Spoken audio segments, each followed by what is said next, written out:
most people were here live. There were a couple that missed yesterday. So for those who did miss it yesterday, there's a replay up on our YouTube channel. The full replay is there. We're looking at breaking up into shorter segments, especially to show like the 5 strategies and all that. Jasmine's just put it in the chat for you. There will be a video that's broken down, just like more condensed to actually show the key parts of the training. But for those who prefer to watch the full replay, the link is there put in by Jasmine, the YouTube link. So anyway, without further ado, what we basically decided yesterday is the presentation was run by Warren. Most of it was run by him. I came on at the end for the Q&A section because we had a lot of questions. There was probably about 50 or 60 that came through. And then obviously we ran out of time at the end and still had quite a lot of questions missing. So we've decided kind of spontaneously to run this webinar just to cover all the unanswered questions. We've been sent through about, I think it was about 15 by emails. No doubt there'll probably be more in this chat here. So if you do have any questions after we go through these ones that we've been sending in email, just put them in the Q&A box, and then we'll be able to go through them one by one. And not sure how long this will run for, but my prediction is about 45 minutes. So we'll get straight into it. But I was going to say, what I might do is, how about I just quickly, while people are getting their questions together to put in the Q&A, I've got some slides just to do a 3-minute summary of yesterday's webinar, just so we've got a summary of what we covered yesterday. Yeah, that's all good. I was going to actually say that, is like, because there were a few people who missed it. So we'll go through a quick 3-minute summary, just going through the slides. And after you've gone through the summary, we can go through the questions. Yep. So what I've done is I've cut this. Yesterday's presentation was about 70 odd slides, but this one, I've really just cut out the essential stuff. So just so you know what was done yesterday, and then you can go back over the YouTube clips and the different ones that we've done. So if you missed out previously. So yeah, as I said, it's basically educational only. We're not giving you any kind of advice. Keep in mind, it's very important for me to emphasize that a lot of what, look, a lot of it's unknown. We don't know how we're going to enforce it in practice fully until they start doing it. I'm only guessing on some things, reading the laws of what it actually says. So what I covered yesterday in the webinar was I spoke a lot about government intrusion into our life and how right now governments are just setting everything up to watch everything you do. So I had a fair bit of discussion about that. I discussed about why government intrusion is so insidious and how every little step seems minor, but it's just kind of rushing things through into a gradual takeover of a world surveillance system. We're talking about digital health systems and passports now. Even today, it was talked about in the media. An insidious move towards digital ID. I talked about the art of war, that the best time to plan is while it's difficult, to do, while it's easy. In other words, the best time to deal with shit is when you really can deal with shit, when you can do something about it and not basically, holding back or whatever else. So it's best to kind of do it while it's easy. I mentioned about the difference between lawful and legal and how, for example, that a law to kill any more than one child to keep the population down may be legal, but it's definitely not lawful. I discussed about the order of creation and how basically we create government, not the other way around. And that's why public servants, they are, subject to us as their masters. I said that very importantly, to understand in the current world, the pen is mightier than the sword. And if you don't know how to write legal notices and how to basically put things in writing and how to master that world, you're going to basically get pillaged, because that's how the world, mandates, people are more scared in seeing the new mandates come out with writing than just for anything else, because it's the written word in the courts and the governments that give legal authority to do really bad stuff. So yeah, that's why I mentioned in yesterday's webinar, but on the Global Wealth Club site, there's actually our aim is to have the best free legal content or the best free educational content in the whole world on finances and common law legal rights. So if you go into our free trainings, you will actually see that I've actually got a common law rights section, and there's a section on how to do legal notices, which I did, a 2-hour training to give you a bit of a kickstart to help you out. I talked about the director's ID and the fact that I went right through the legislation, and I talked about that and how that actually worked and the penalties for non-compliance that are pretty insane. I talked about the 5 strategies to handle it. One was to contest and resist, in other words, become a freedom fighter and say, I won't do it. Get someone else to do it in their name. Use an offshore or foreign company. Use individuals, but with clearly, written trust agreements. So in other words, you move away from a corporate structure and have clearly written trust agreements. Comply and play the game, but with a clear backup plan. In other words, when you're operating in a contract system, which I explained yesterday, the difference between contract law and common law, I explained it was very important to actually understand that really common law is things that affect other people. Contract law is more stuff to do with, governments. Yeah, it's stuff that you actually agree to. And we moved into a world that more and more has actually moved into this contract law kind of arena, where we're actually operating more and more in contract law. And really, this is a form of contract law. In other words, you don't have to have a company if you don't want to. So if you are choosing to have a company, then the argument, or at least the thoughts, is that maybe you do, you just simply, but if you choose to play the game, and I explained the example that I gave the Legal Practice Board, that you got to kind of play the rules of the game, even if you don't necessarily agree with everything. And that was why I chose to stop being a lawyer, because I thought I don't like this game anymore and I don't want to be any part of this game.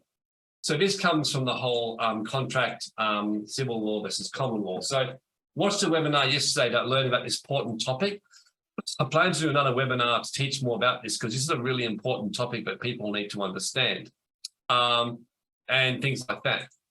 So the other thing which I thought I would mention is I saw straight after my webinar, very interestingly, there was an article in the news where the ATO talked about the $13,200 fine and what they were saying.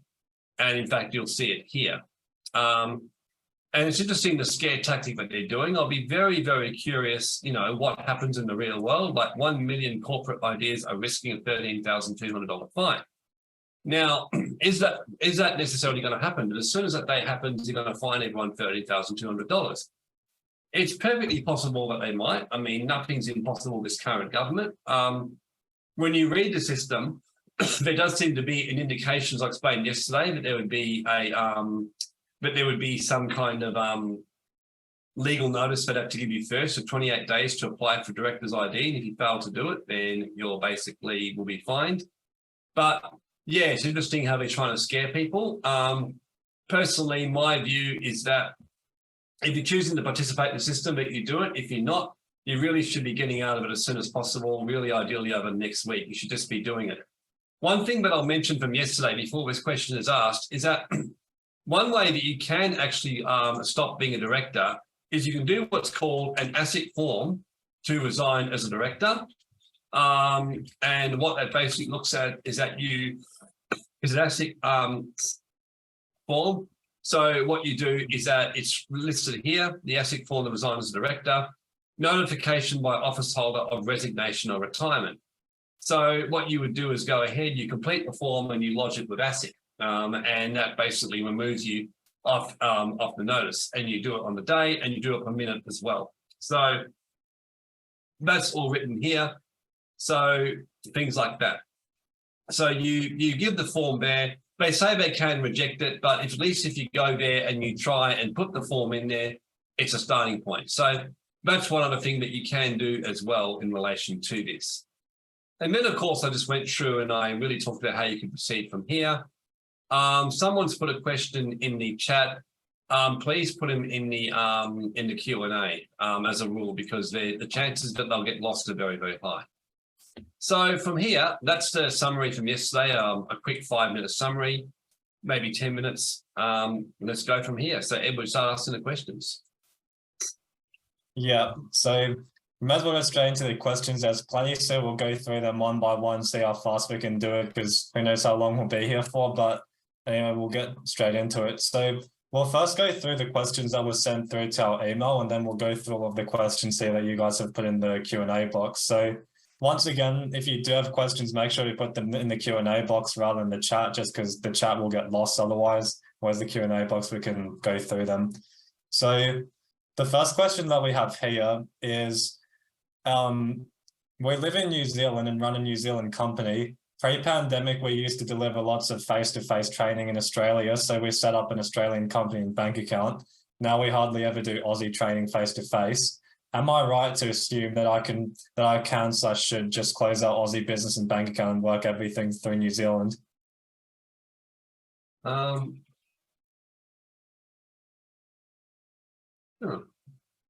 Trying to see what the question is in the Q&As.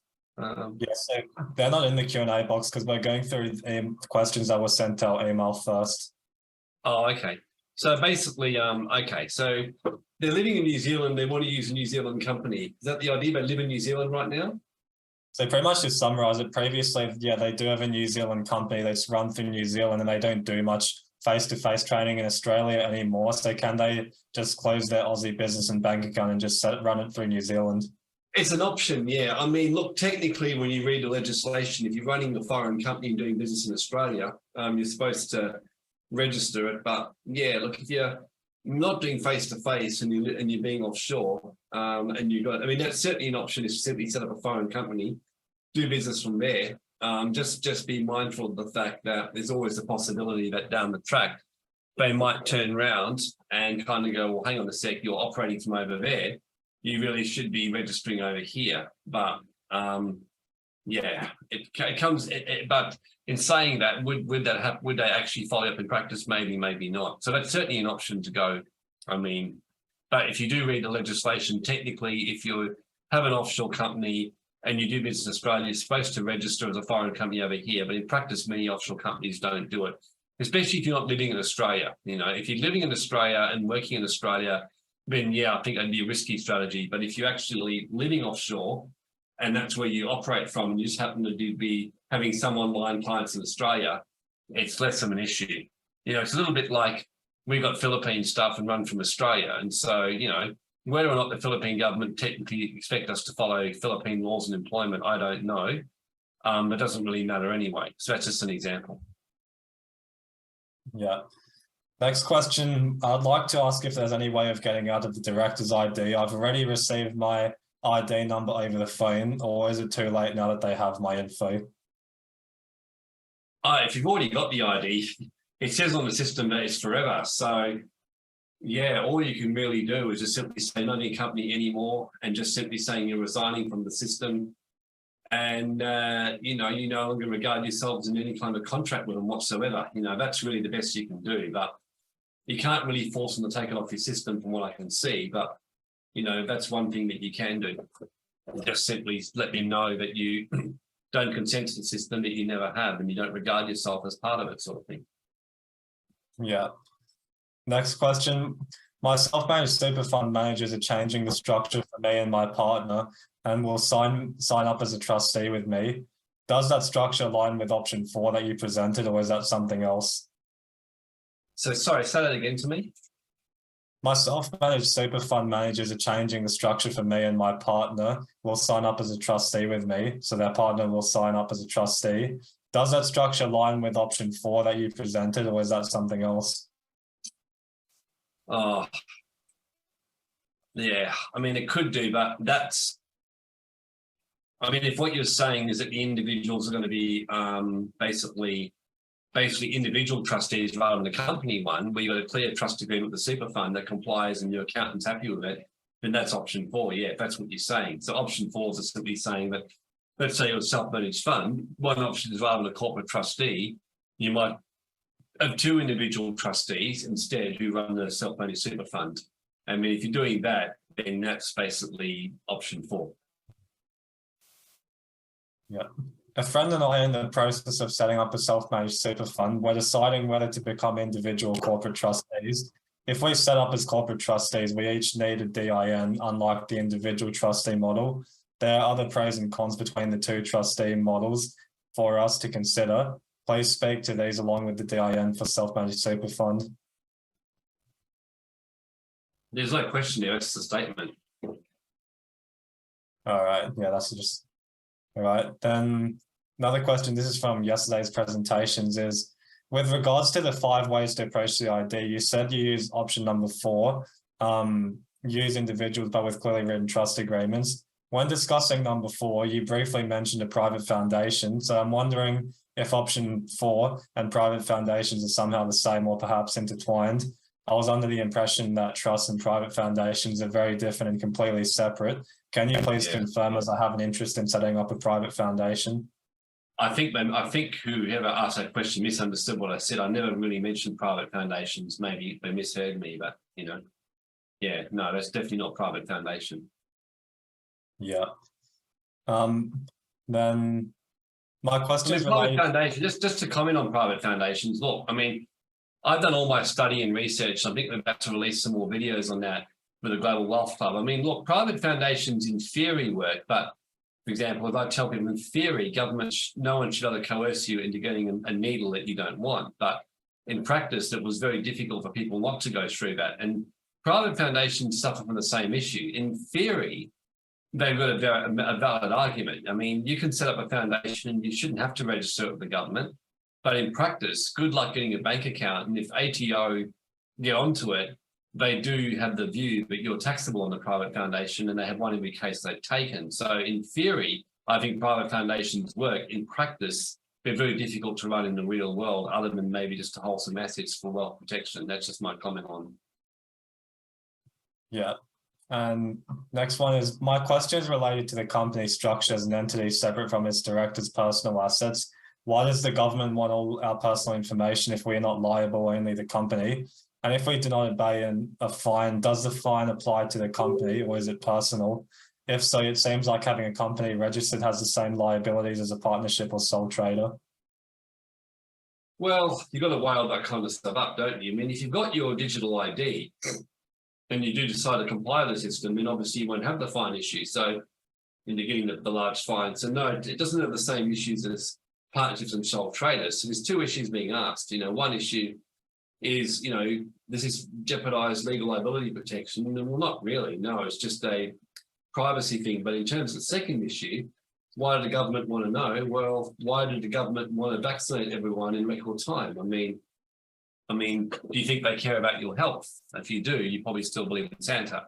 So I think it's the same kind of deal. I mean, why are they doing it? In the same reason they want to bring in a global digital health passport. They want to take more control, set up some kind of globalized system and, control people's lives. Now, that doesn't necessarily mean that completely living in the mountains is the answer. And so for some people, you may choose just to get in there and comply. But my point is that if you do decide to do that, and keep in mind, I do on some things choose to comply. So on some things, I do follow this strategy.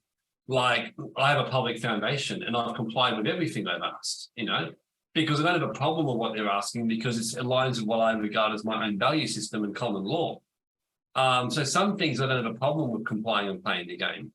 It's just that you've got to make a clear choice. And if you are going to get a director's ID and get the system, just be mindful of whether it's going to entrap you in a way that if down the track, government suddenly try to do certain things on you and suddenly your whole business is at risk and things like that. That's just what you've got to be mindful of, that's all. And that's why you should really get some advice personally. If you're running a business and you're thinking of getting out of your system and you're making reasonable money, you're crazy not to get some personal advice of some kind because, there are strategies you can do, which I can't really go into so much today, but things like you might set up a separate structure which has individual trustees that holds the assets of the business, and that's a completely separate structure from the company that plays the game of the digital ID, which basically is the one that takes all the risk, but you don't care about. So if the government do go crazy on you, you don't care. So I might just quickly get the whiteboard up just to show you what I mean. But let's just say, this is just being a hypothetical thing, not giving obviously advice or anything, but you might go, okay, this is probably an option 6 in a way, or a mixture of option 4 and option 5. So what you do is you may over here set up some kind of, trust or whatever else, and I'll just explain what all this is in a minute. So what you might do is over here, you might set up your company, with digital ID. And this gives you good asset protection if anyone decides to be nasty with you and go after you. But over here, you might set up some kind of trust or foundation, and that basically has individual trustees. And that just holds assets of the business or other assets. So all this does is basically hold assets. So whereas this basically trades, with customers, basically gets the dollars. So what happens is that this gets the customers coming in over here.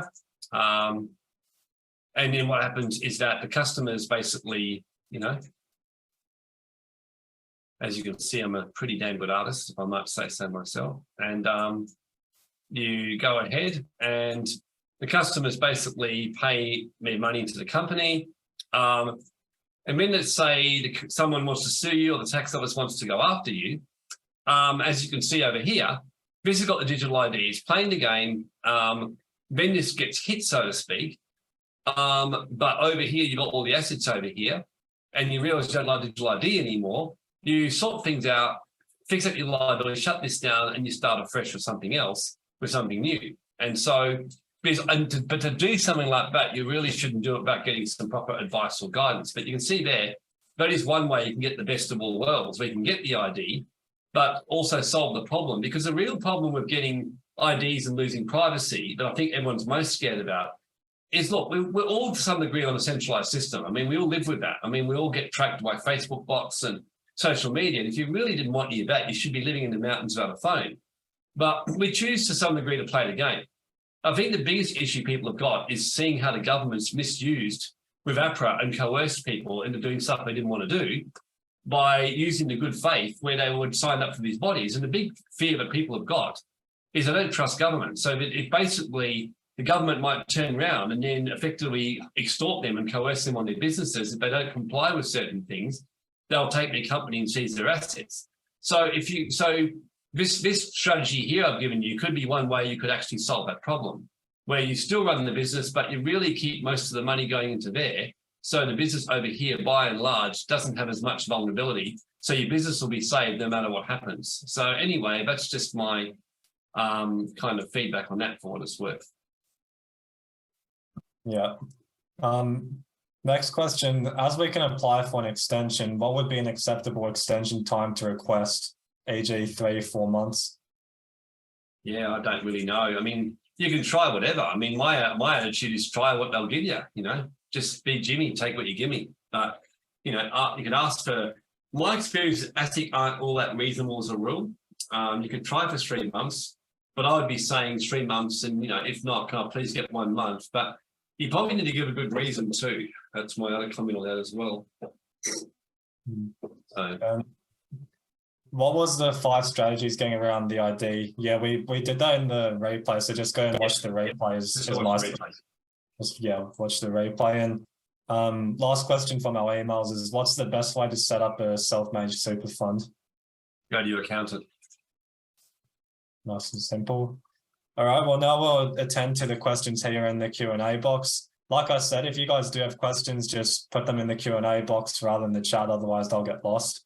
So first one, I was listening to someone else in the private space yesterday who said to send a letter to ABRS stating we will be taking extension until the 30th of November 2023 to comply, so we don't accept the contract with them. That would give us time to change structures and not get the idea. Would that work as an option? Yep.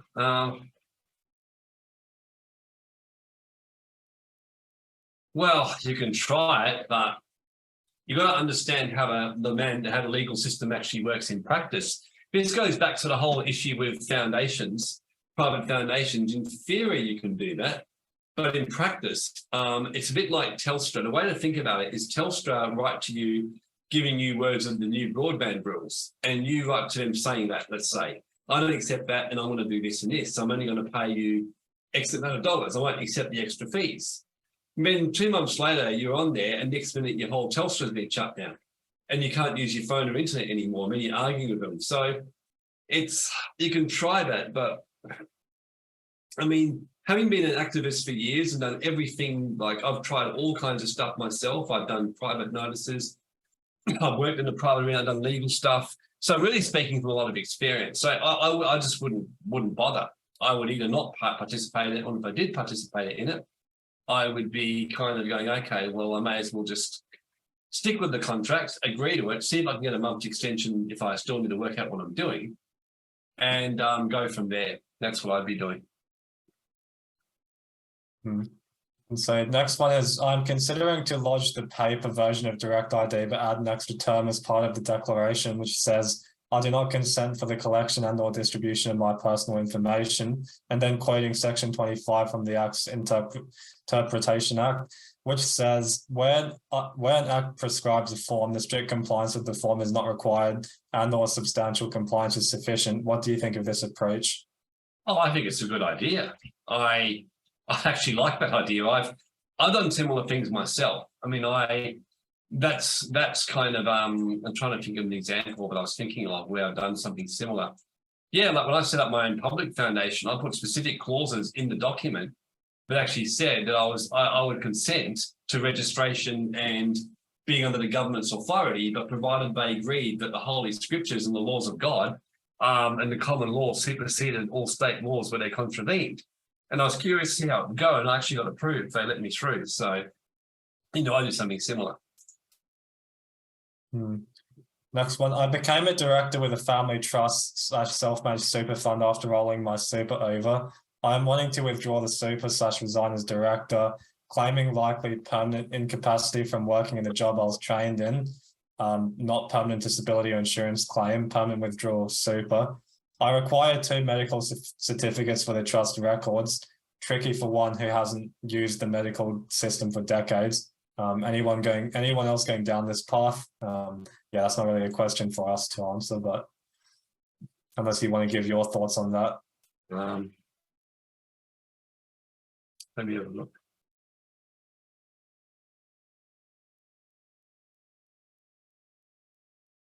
Yeah, that's not really like director's ID. So yeah, not really sure what to say on that. So yeah. Yeah. Does one just resign as a director, or is there a different term like resign, rescind, withdraw? I think it's a Form 370, from what I can see. That's what you would do. What if it's a sole directorship? Yeah, good question. Look, if it's a sole directorship, you probably need to shut down and move into a new structure, or get someone else to be director, or depends on the situation. If the company's not doing anything and you just resign, well, then, yeah, the company doesn't really have anyone left. It's up to ASIC to choose to come back to you and say, we don't accept it, but say, well, I've done my part to resign. What do you expect me to do next? And of course, it at least blocks them and makes it more difficult for them to find you. So that's one option on that one. If you're basically not using the company anymore, you just put your notice of resignation in, and then go to your accountant and get them to wind it up. It's pretty straightforward to wind up a company that's not trading anymore. The issue is if the company's still trading, then you probably need to get some advice urgently with your business. Yeah, that pretty much just answers the next question, which is kind of just write a letter of resignation to the accountants. Yeah, the legislation has clearly said that the accountant can't do it for you. So yeah. Yeah. If you resign from your company, can a company not have a director? Well, actually, technically, no. It's supposed to have a director. So if you're the only one, so that question was just answered anyway. If it's not trading at all, you would do that and then start the process to wind it up in the meantime. But if it is trading, you would then that's a different story. You really should get some advice pretty fucking fast. Yeah. But look, yeah, I'm just going to make a comment on that. This is why the idea of this is to educate people, and I really understand people are very scared about this, because honestly, I think this thing is fucked up. I really do. And that's why I'm doing this kind of stuff. But you got to get the balance between, a bit like the vaccine. I mean, I probably got just as annoyed with hardcore people who are anti-vaxxers, because many of them would shame people who would do it, as I did with people who were hardcore trying to make people do it. So my argument is I just believe people should be able to make their choices and do stuff. And I think this whole thing is just an obvious load of crap, I really do. But in saying that, if you're running a business personally and you're making money and you're profiting from the system, then you really, if you're going to leave the system, that's fine, but you've really got to make sure you get some proper advice. It goes back to why I decided to stop being a lawyer. Now, if by contrast, you're at a company that's not really doing anything anymore and things like that, then yeah, but if you're in a business, you got to start taking preventative action and move quickly on this stuff, and get some advice and get some help from someone, like if you've got an accountant, or you do, if you don't have anyone, we do have a form on the Global Wealth Club site, as I mentioned yesterday, where you can complete a form for a free consult, have a chat with Jasmine or one of our team, and they'll go through and give you options where you can get some advice or personalized help, because we do have people who do that. There's myself and there's, one of my other business partners and others who can do that. So, if you're running a business and making money and it's potentially going to cause a problem because you're a sole director or things like that, you either should see your accountant if you trust them, or if you don't have anyone you think, shit, I don't know who to go to, then yeah, look, we do offer that, we do have connections and offer that service in various forms. Yeah, and I've just put the link in there just what you mentioned if people do want to complete that form and chat to one of the team. We'll continue on with the questions. So the next one is, if I'm a company director of my self-managed super fund, can I resign as a director and create myself as an individual trustee over the super fund? Is this possible to work around? Yeah, we covered it before. Look, my understanding, and keep in mind, I'm not a self-managed super fund expert. I'm not doing a lot, but from my understanding, is that if you can't be an individual trustee, you've got to have a second one. So, but it is an option, but you've got to get a second trustee, from my understanding. I mean, if you've got an accountant who helps your self-managed fund, they can confirm. But yeah, you certainly can have an individual trustee for the self-managed fund. I do that myself. I set up individual trustees myself to do for that same perfect reason. But I got a second one with me. Is it true we have until the 1st of December to resign? Yes, that's what the ATO is saying. Yeah. Vicky's question as well, Vicky Pilgrim's just asked one, so she's got a question, which is just what I answered before. So just so Vicky, yeah, the company set up for a super fund, not keen to do director's ID at all. Yeah, individual trustees. That's the answer for that one, Vicky. So yeah, same answer. Yeah. So next one is, I don't want to get the ID as the only director. I can't possibly close the company in 7 days. So the only other option is to fight the system, and I'm not keen to do that. If I cave and get the ID and then switch everything to private, would that make the ID irrelevant? And so that's the first part of the question. Well, I don't quite know what you mean by that, because if you cave and get the ID, you're not really being private. You've got the ID. So it's learning to work around the system and going like, yeah, either pull out completely, and if you're only director and you can't do it, so one option is, like you said, to fight it and to cave and get into there. But then what you do is make sure you start doing backups in the meantime, so you can withdraw yourself out of the system. And what that would mean is that you might give yourself more time where you can start looking at other ways to structure your business for future and slowly move yourself away from the company, then shut it down. That's another option you can do. So one option is that, to avoid the rush, is you get the ID for now, and then you kind of get some advice to look at other options to basically move it across. So when you say doing a paid course to help with some options to navigate, yeah, look, I'm open to that. I'm open to kind of doing a paid course, for people where I charge, if there's enough people, where I would go across and give some guidance on, structures and showing different ways to do it and how you could do it yourself step by step. I'd be happy to do that if enough people did it. Yeah. So if people would actually want that, and rather than go pay a lot of money for advice, but at least first want to try getting we'd be happy to be part of a group course of about 10 or 12 people, where you'd be happy to pay for it. So effectively, I'm advised, because everyone's got the same issue, I could go ahead and give some advice or guidance on a paid webinar where go ahead and, do a few meetings and go through and guide people, so you can do it yourself and save everyone money. If you've got enough people, that is an option. So if you're interested in that, just kind of message. You can put a yes in the chat and just give some details, and you can send it privately if you want to our hosts and panelists. And then, like I said, if there's enough people, I'd be happy to do that. If not, you'd have to get advice. So just send your details through to the hosts and panelists, like your email address or something like that, and just say yes. So, and anyone listening to the recording, same deal, just email our support at globalwealthclub.com. Because, yeah, that would be one way to do it. If you've got a lot of people doing it, rather than paying a lot of money to an accountant or me or someone else, might be able to do something for about, do a few decent webinars and really go through and do some quality stuff, and, effectively get the equivalent of about, $4,000 or $5,000 advice for about $500 each if you've got a number of people doing the same thing. So that would be something I'd be open to doing. Yeah. Yeah, so just for those who are saying yes, just put your email in the chat, so then we can actually do the hosting atlas, because otherwise we may not be able to find your name in the system, so an email would be better. So yeah, so I'll take notes as you answer this next question, but having a self-made super fund with an ABN and an ACN trust can get rid of the ACN and still have, no, that's more of a statement. So next question, if the obligation is to apply, the paper form says to answer all questions, but section B, application requirements, does not contain any questions, only 2 check boxes. So could you just leave these boxes blank? The instructions only says to mark an X in all applicable boxes.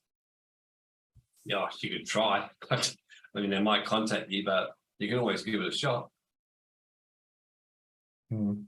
So a follow-on from asking if changing the self-managed super fund to an individual trustee, will this change reduce my protection as an individual, as previously we were company trust? Oh, in theory, like individual trustees are never as good as a corporate, but when it comes to a super fund, my understanding is it's you having used to be a lawyer and things like that, and just on asset protection, it's less of an issue with super funds because the way they're set up, you can't run a business through a super fund. They're protected in lawsuits anyway, so their protection's pretty strong. The big disadvantage of an individual trustee is that if one of the trustees decides to leave, when it's a corporation, it's very easy. You just simply change the director at ASIC with one form, whereas when it's individual trustees, you've got to do a bit of messing around. If you've got property, you've got to go change the title deeds for the new trustee. You've got to change every asset by asset, account by account. So that's the big disadvantage. It's not really a protection one of a self-managed super fund. Yeah. If we are only in the process of restructuring our self-managed super fund and the restructure will not be completed by the 30th of November, will they still force us to have a director's ID? Our accountant has said not to worry and just keep evidence that you're working on the restructure. Yeah, look, it's always hard on a webinar because people can take you kind of go, oh, Warren said this. That's why I said I'm educating you and giving my thoughts from experience. I mean, what your accountant says is exactly how I'm approaching the whole thing. I'm really, and look, it's a gamble because I think it's 99% likely that when the 1st of December happens, that there's going to be about 1 million directors. I mean, I think they're going to send at some stage of it next month a notice to some or all of the people who haven't done it, just reminding them to do it, giving 28 days, and then you got extra time. That's why 99% prediction. There's a 1% possibility that the ATO might simply get up there and on the 1st of November, an automatic letter goes to everyone with a fine of 13,200.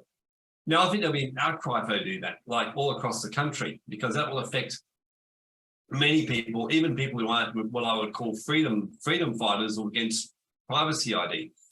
So my gamble is that they're not going to do it, but they're not going to go that far. That's my gamble. I think a lot of it's scare tactics. I can remember with the whole vaccine mandates, like when they kept saying it was going to go on for a very long time, my gamble was that it would only last 6 months. I just said, my research shows me that. I just cannot see it going more than 6 months because I was convinced that the government just wanted their 80%.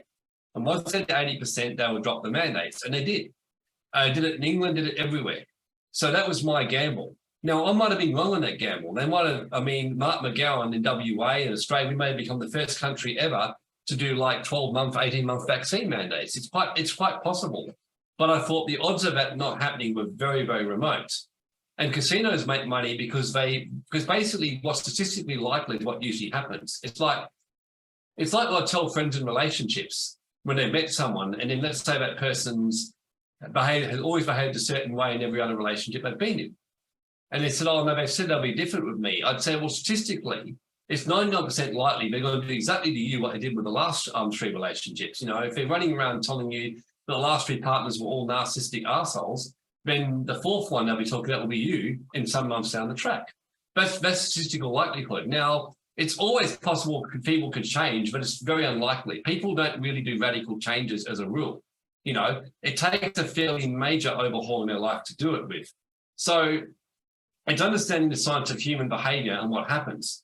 So I know I'm answering this a long way, but what I'm saying in simple terms is that I think it's not likely that on the 1st of December, the ATO are going to get up and simply hit everyone with a fine on the same day. Now, I'm not saying it can't happen, but the likelihood of that is very low. And even based on the ATO's past history, they've given all kinds of threats, but then they generally put true legal notices. And the way legislation is worded, there was a 28-day legal notice, which they send you first. So unless they choose to ignore the notice and just hit you with a fine, I agree with your accountant. But in saying that, in an educational webinar, I can say what the law says, but I do agree with what your accountant's saying. I think that if you're working under a structure and doing your best and it's held up, and then ASIC turn up and come unexpectedly to them, I'd be very surprised if they didn't give leniency if kept evidence. But yeah, that's, it's a gamble. But I think the gamble is very, very likely that would work.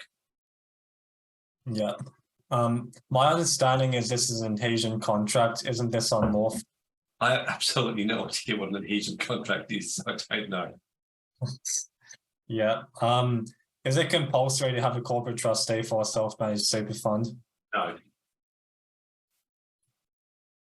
And yeah, you've already answered this, but what's the best way to set up a self-managed super fund? Just go to your accountant, is what you're suggesting? Yeah, go to your accountant. I mean, it's not to give advice on this webinar, it's to educate. And the options are individual trustee or corporate, and you just got to decide if you want the idea or not. Yeah, and you don't really work with self-managed super funds anyway. No, it's the one thing I don't, because I'm not licensed to do it, and I don't really like them anyway. Yeah. And so, any issues?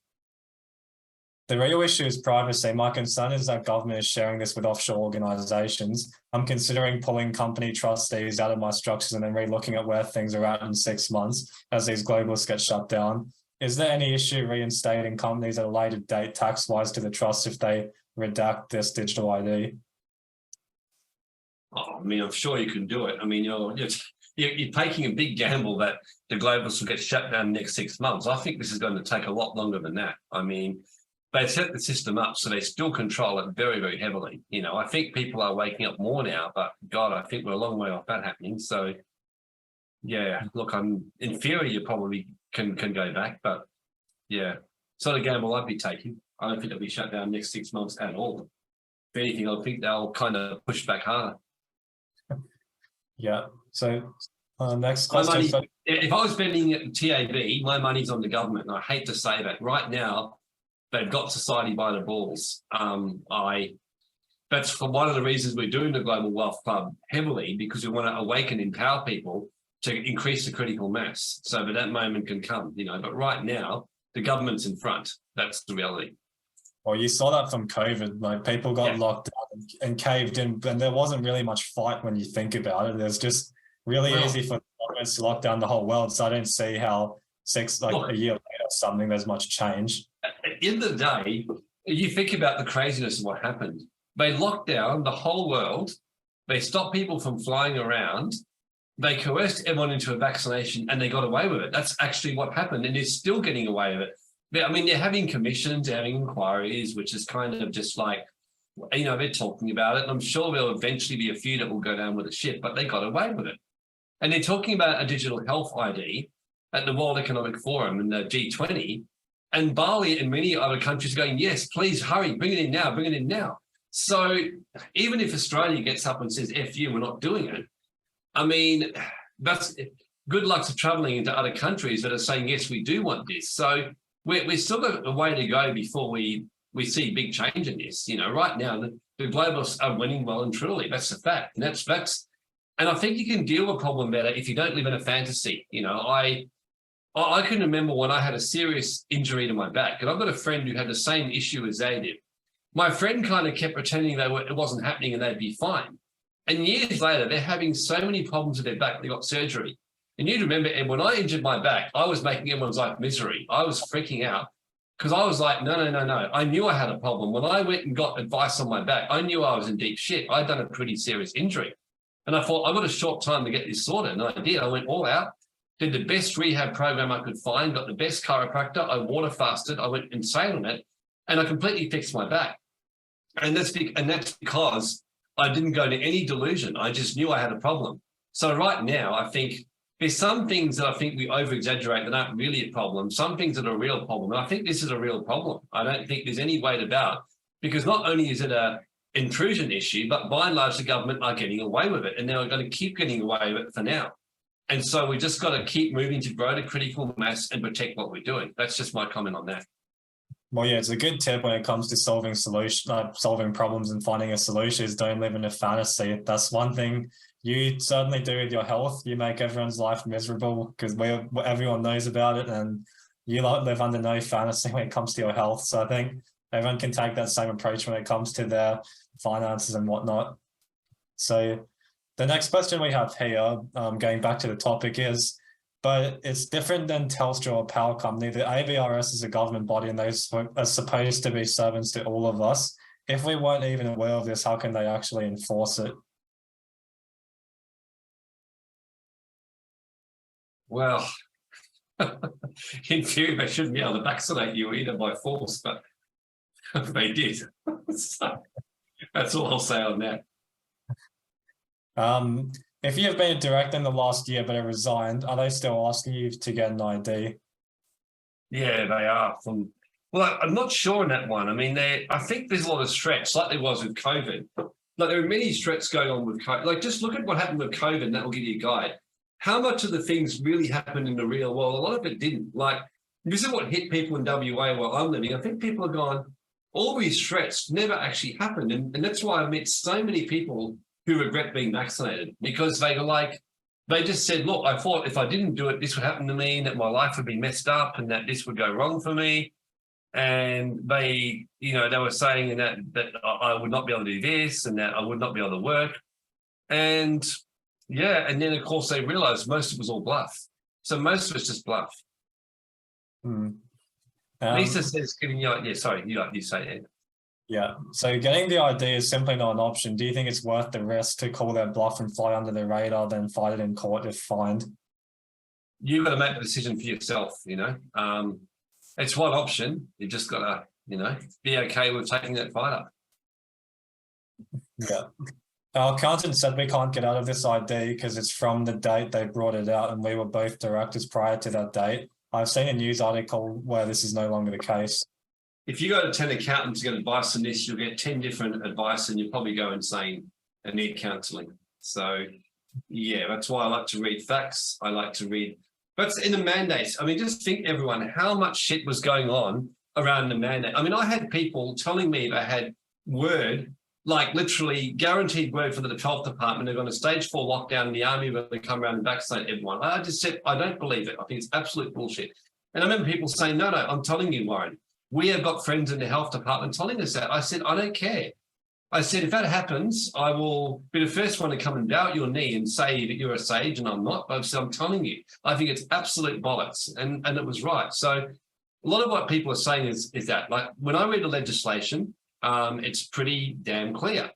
Yes, you've got to get the ID. The fine is up to 13,200. It doesn't say it will be. This is up to.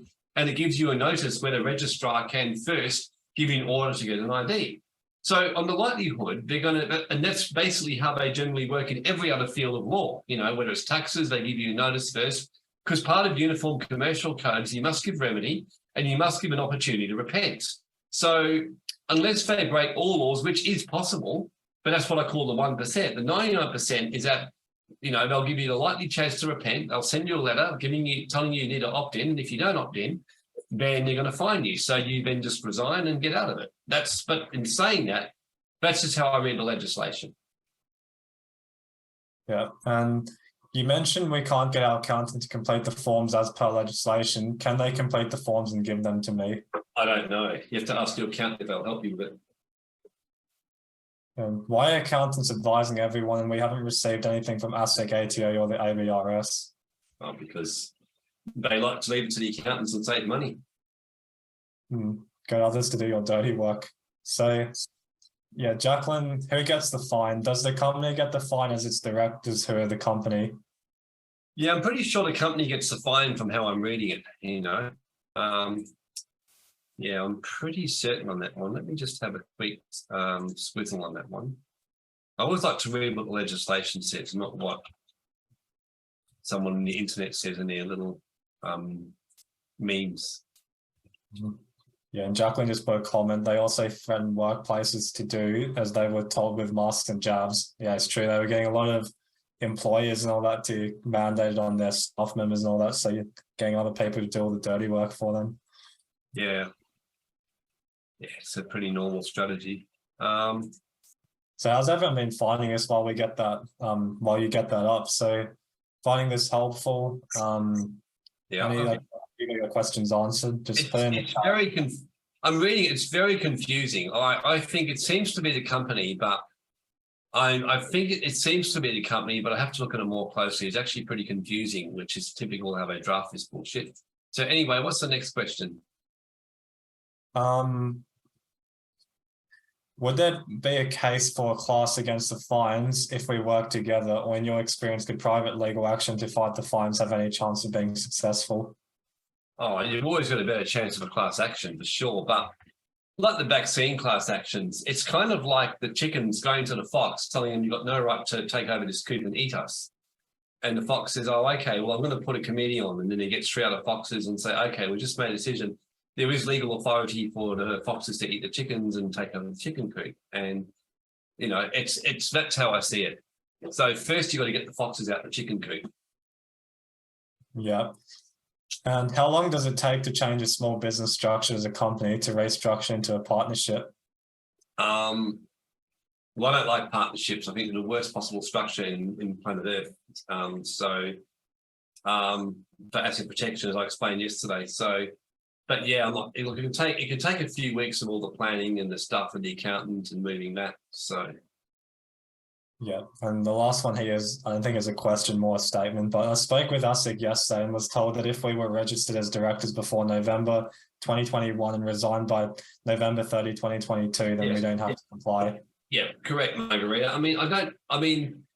That's the obvious thing. You know, they've said all along that until then. And I personally think that even in December, if people haven't done it, that they will just send a notice saying you've got 28 days together or you're going to get fined. That's how I read the legislation.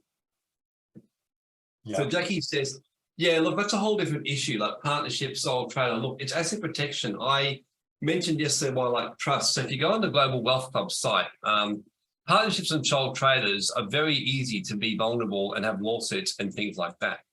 So yeah, if you go into the Global Wealth Club site, in our free education, there was asset protection trainings in which about trust companies and things like that, and tax minimization that are really worth watching, which go into all that kind of stuff. So someone's asked for the link for yesterday's webinar.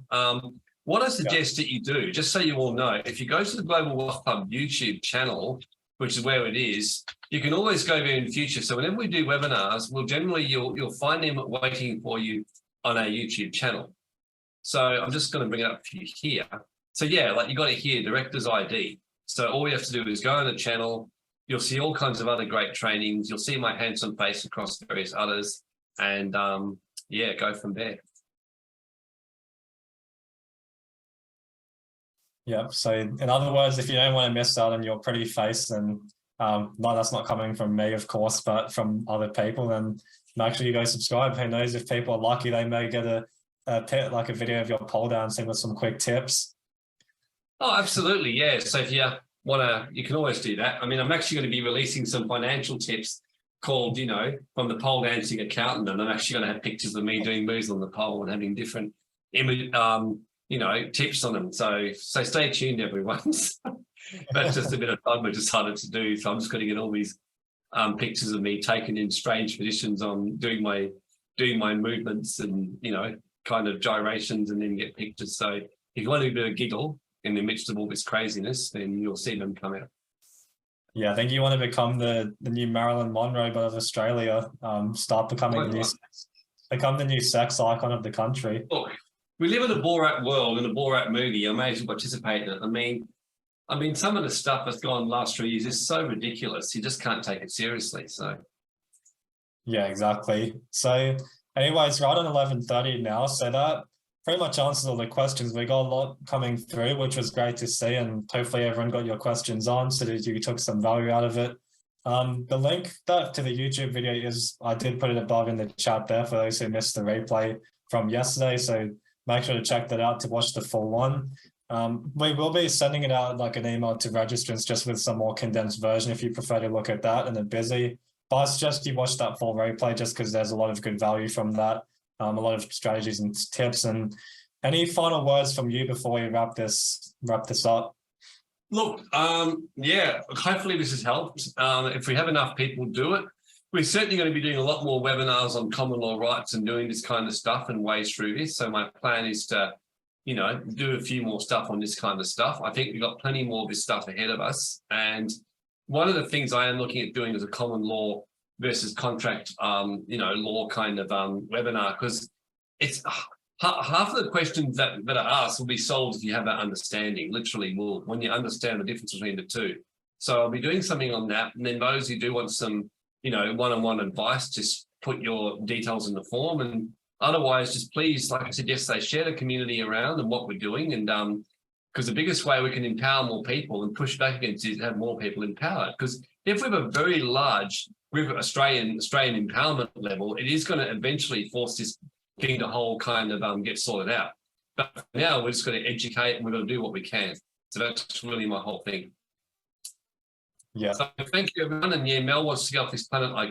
I think we all feel that way, but it looks like we're stuck here for now. So we're just going to have to keep doing, you know, what we meant, just keep getting on with things.